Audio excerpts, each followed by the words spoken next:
बार आप exam tour देख रहे हैं, बीपीएससी 17th को लेकर बहुत सारे विद्यार्थी लगातार ये कह रहे थे, क्योंकि करंट का बहुत योगदान होता है, बहुत एक एक सब्जेक्ट का तो योगदान होता है, लेकिन करंट देखिए, बिहार स्पेशल देखिए, साइंस देखिए, इन सारे दो चार ऐसे सब्जेक्ट है जिस पर यदि आप फोकस करते हैं तो आप आसानी से रिजल्ट ले पाएंगे। इस बार 2000 प्लस सीट हो चुका है, तो इस बार सभी का इच्छा है कि मेरा सिलेक्शन हो जाए। मेरे साथ रोहित सर हैं, एनालिसिस करेंगे, करंट अफेयर के विशेषज्ञ हैं कई सारे सब्जेक्ट का। सर आपका स्वागत है एग्जाम पर। Thank you very much. Sir विद्यार्थी चूंकि इस बार सीट अधिक है, एसडीएम हो या डीवाईएसपी हो, सब कुछ हो, आप लोग भी प्रयास कर रहे हैं, आपका संस्थान का भी नाम प्रयास आईएएस संयोग से है।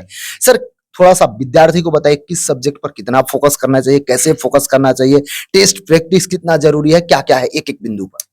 अगर मैं बात करूं बीपीएससी की, बीपीएससी प्रीलिम्स में लास्ट ईयर 69th बीपीएससी की पैटर्न की अगर हम बात करें या बात करें विगत कई वर्षों की, जो बीपीएससी ने जिस प्रकार से एग्जाम लिया था और जो उनका पैटर्न था, उसको अगर एनालिसिस करें तो अगर देखा जाए तो 70 बीपीएससी का पैटर्न कंप्लीटली चेंज्ड होगा, ऐसा प्रिडिक्शन। और बाकी के कुछ महत्वपूर्ण लोगों से भी हमने बात किया, जैसे बीपीएससी के एक चेयरमैन से भी हमने बात किया था इस सिलसिले पर। तो उसमें इस बार कहीं ना कहीं 70 to 80% जो है कहीं ना कहीं यूपीएससी का इन्फ्लुएंस आपको मिलेगा, है ना। जैसे उदाहरण के तौर पर मैं बात करता हूं करंट अफेयर का सिलसिला बढ़ता जा रहा है बहुत तेजी से।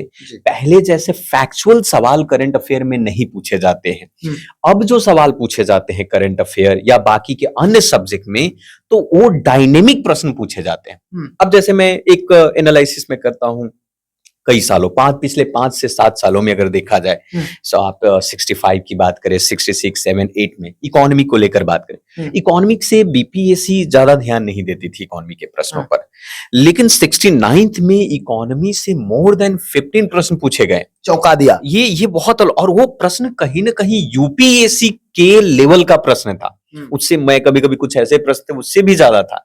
तो बीपीएससी जो है ना पैटर्न चेंज कर रही है और करंट अफेयर के बेस के आधार पर क्वेश्चंस फ्रेम कर रही है और बना रही है, तो बच्चों को इसको लेकर बहुत ध्यान देने की जरूरत है। ये महत्वपूर्ण बातें हैं। थोड़ा सा करंट की बात करें तो करंट का जो सवाल था, पहले मैंने जैसा कि कहा कि फैक्चुअल डेटा आता था, पर्सनालिटी बेस्ड क्वेश्चन पूछे जाते थे। अब जो है ना करंट अफेयर में क्वेश्चन जो पूछे जा रहे हैं बहुत ही डायनेमिक, यानी स्टेटमेंट बेस्ड क्वेश्चन पूछे जा रहे हैं। यानी अब ये नहीं पूछेगा कि भाई सीबीआई का डायरेक्टर कौन है, ये वन लाइनर नहीं पूछेगा। अब मल्टीपल चॉइस बेसिस क्वेश्चन होगा, स्टेटमेंट बेसिस क्वेश्चन पूछा जाएगा और कंप्लीट डायनेमिक होगा वो आपका। तो वन लाइनर अब पढ़ना भूल जाए अगर एक कहा जाए तो। सर 13 दिसंबर फिक्स कर दिया गया। सर टेस्ट सीरीज यदि लगाना हो तो कितना जरूरी है, क्यों जरूरी है इस पर? मैं आपको बता दूं कि अभी मात्र मुश्किल से 2 महीने बचे हुए हैं अगर ओवरऑल देखा जाए। अब 2 महीने में मैं तो एस्पायरेंट से ये कहूंगा कि भाई आप किसी संस्थान में अब आपको क्रैश कोर्स और अब आपको किसी प्रकार के फाउंडेशन लेने की कोई आवश्यकता नहीं है। कहा जाता है प्रैक्टिस मेक मैन परफेक्ट। इंसान एस्पायरेंट जितना ज्यादा प्रैक्टिस करेगा ना उतना ज्यादा उसके लिए बेहतर होगा। तो अभी अंतिम वक्त में मैं इन सभी एस्पायरेंट से यही कहूंगा कि आप जितना अधिक से अधिक टेस्ट सीरीज आप लगाएं, जितना अधिक आप प्रैक्टिस सेट लगाएं, ताकि आपके अंदर में एग्जाम के प्रति जो मजबूती और आत्मविश्वास कायम हो। और मैं अपनी ही बात करूं, प्रयास आईएएस एकेडमी की बात करूं, तो हम लोग जो है अभी 25 हम लोगों ने टेस्ट सीरीज लेकर आया है, जिसमें कॉम्प्रिहेंसिव कवरेज होगा। जैसे फॉर एग्जांपल कि 10 उसमें सेक्शनल लेकर आए। अब वो सेक्शनल का जो मकसद हमारा है ना कि अब वो कंप्लीट सिलेबस को सेक्शनल टेस्ट सीरीज के माध्यम से उसको कंप्लीट करवा देना। दूसरा मोस्ट इंपॉर्टेंट कि भाई सेक्शनल आपने अगर सॉल्व कर लिया, आपने जैसे पॉलिटी को आपने कंप्लीट कवरेज हो गया आपका 150 क्वेश्चन के साथ, फिर आपने हिस्ट्री, इकोनॉमिक्स, करंट अफेयर सब आपने कवरेज, टॉपिक वाइज रहेगा, topic wise complete topic wise करना होता है। फिर उसके बाद किसी एक सब्जेक्ट से तो प्रश्न नहीं पूछेगा, तो फुल लेंथ का इंपॉर्टेंस बहुत ज्यादा होना चाहिए। तो हम लोगों ने क्या किया कि 15th फुल लेंथ के टेस्ट लेकर आए, ताकि बच्चों को ना उसका कॉन्सेप्ट इतनी ज्यादा क्लियर हो जाए कि एग्जाम में किसी भी टाइप का प्रश्न अगर आ रहा है ना तो उसके अंदर में डर कंप्लीटली खत्म हो जाएंगे। तो प्रयास आईएएस एकेडमी जो है वो आपको 25 टेस्ट लेकर आ रही है, जिसमें से 10 सेक्शनल होगा और 15 फुल लेंथ टेस्ट होगा आपका, ताकि आपके बीपीएससी की तैयारी जो है ना पूरी बेहतर तरीके से कवरेज हो जाए। ऑफलाइन ऑनलाइन दोनों मोड में? दोनों मोड में होता है हमारे यहाँ कंप्लीट हाइब्रिड मोड होता है।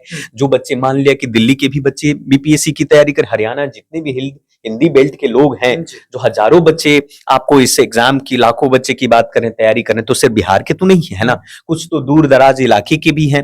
और जिस प्रकार से लास्ट ईयर का भी टेस्ट का पैटर्न हम लोगों ने बहुत शानदार बनाया था, उसे काफी कुछ मैच किया और बेहतर तरीके से। तो हाइब्रिड मोड होगा, ऑनलाइन मोड भी है और ऑफलाइन मोड है। कैसे जुड़ेंगे सर? बहुत ही मतलब ना के बराबर प्राइस है वो, आपको देखा जाए तो। और जुड़ने की रही बात, तो कोई नहीं, प्रयास आईएएस एकेडमी के ऐप को ज्वाइन करें, उसको डाउनलोड करें, डाउनलोड जाकर के वहां से आप सब्सक्राइब कर सकते हैं। आप सर, जो विद्यार्थी अभी आपको देख रहे हैं, बहुत सारे ऐसे रणनीति बनाते हैं अंतिम समय, जैसे कोई होगा कि current affair, Bihar special, science पर ध्यान देंगे, अच्छा नंबर यहाँ से बीट कर सकते हैं, 2-4 सब्जेक्ट पर विशेष फोकस करके, सब्जेक्ट तो सब पर ध्यान देना चाहिए, लेकिन कोई ऐसा 4 सेक्शन जिस पर ध्यान देने के बाद प्रीलिम्स पक्का हो जाए। देखिए, अगर हम बात करें ना लास्ट ईयर 69 के पैटर्न को आप देखोगे तो बीपीएससी यूपीएससी के सीएपीएफ और डिफेंस से क्वेश्चंस उठाई थी, है ना। सीएपीएफ के बारे में जानते होंगे, आपका सेंट्रल आर्म पुलिस फोर्स होता है, उसका सिलेबस और बीपीएससी का सिलेबस अप्रोक्सीमेटली सेम होता है। तो अगर हम उसके ट्रेंड एनालिसिस की बात करें तो साइंस से मोर देन 30 क्वेश्चन पूछे जाते हैं। तो कहीं ना कहीं साइंस टेक्नोलॉजी एक मोस्ट इंपॉर्टेंट आपका सेक्शन बन जाता है, और जिसमें जनरल साइंस और साइंस टेक्नोलॉजी दोनों होता है, तो साइंस टेक्नोलॉजी पर फोकस तो करना चाहिए। दूसरा, अगर हम बात करें कि हिस्ट्री की बात करें, इतिहास की बात करें, तो भारत की अगर हम बात करें एंशिएंट इंडिया, मेडाइवल और मॉडर्न, तो बिहार कहीं ना कहीं इतिहास का एक प्रमुख हिस्सा रहा है, और बहुत ज्यादा। हम प्राचीन भारत की बात करें तो इतिहास से भी 30 क्वेश्चन से ज्यादा पूछे जाते हैं। तो आपको साइंस एंड टेक्नोलॉजी, हिस्ट्री हुआ, पॉलिटी हुआ, और अब जो नया एक सेक्शन आया है जो इकोनॉमिक्स, इस पर भी आपको ध्यान देने की आवश्यकता पड़ेगी, क्योंकि इकोनॉमिक्स के बिना बिहार की इकोनॉमी तो ऐसे ही खत्म है, जो कि पहले बीपीएससी भी ध्यान नहीं देती थी। कम से कम इसी एग्जाम के माध्यम से इकोनॉमी तो बूस्टअप किया जाए।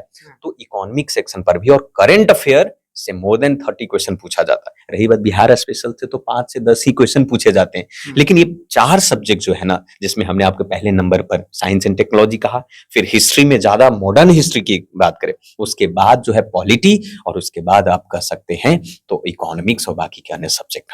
अभी 15 दिन इसमें भी बाकी है, अक्टूबर में पूरा नवंबर और 13 दिन दिसंबर मान के चले। क्या एक रणनीति होना चाहिए, 2-3 मिनट, जो विद्यार्थी एक रणनीति बना के, क्या टाइम टेबल कुछ होगा आप बता दो। मैं आपको बता दूं कि अंत भला तो सब भला जी, ऐसा आप सब हम लोग जानते हैं कि अंत भला तो सब भला। तो इंसान आपने पूरे साल में क्या पढ़ा क्या नहीं पढ़ा इतना ज्यादा महत्व नहीं रखता है। महत्व रखता है कि एक कंसिस्टेंसी मेंटेन करनी पड़ती है, लेकिन सबसे मोस्ट इंपॉर्टेंट महत्वपूर्ण होता है कि अंतिम वक्त में आप कितना वक्त दे रहे हैं एग्जाम के बाद। अंतिम वक्त में बच्चों को बहुत ज्यादा एंजाइटी भी होता है, उनको लगता है कि अगले वर्ष हम पेपर देंगे। तो अंतिम वक्त की रणनीति यही है कि बच्चे जितना ज्यादा प्रैक्टिस करेंगे ना, है ना, यानी कि उन अगर 45 डेज अगर 50 डेज का अगर टाइम स्लॉट है, तो उनको डेली बेसिस पर कम से कम आपको मोर देन 100 क्वेश्चन सॉल्व करना चाहिए एग्जाम के पैटर्न पे। और जितना शॉर्ट आप पढ़ सकते हैं, टू द पॉइंट पढ़ सकते हैं, उतना बेहतर होगा। यानी कॉम्प्रिहेंसिव ना पढ़ के टू द पॉइंट पढ़ने की कोशिश करें। दूसरा, जितना ज्यादा प्रैक्टिस कर सकते हैं क्वेश्चन, उतना ही बेहतर होगा, क्योंकि लास्ट एग्जाम में फाइनल जो है ना, आपसे प्रश्न ही पूछने जाने।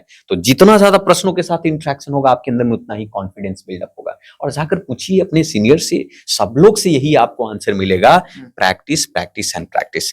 पीवाईक्यू सॉल्व करो, यूपीएससी के सारे प्रीवियस ईयर क्वेश्चंस को सॉल्व करो, क्योंकि 70% से ज्यादा प्रश्न आपको यूपीएससी के पीवाईक्यू से आपको मैच होने वाला है। और आपको सीडीएस के प्रश्न सॉल्व करें, सीएपीएफ के भी प्रश्न सॉल्व करें, यूपीएससी के जितने भी एग्जाम कंडक्ट करवाती है, मैं गारंटी देता हूं कि 90% से ज्यादा प्रश्न सॉल्व करके आप एग्जाम में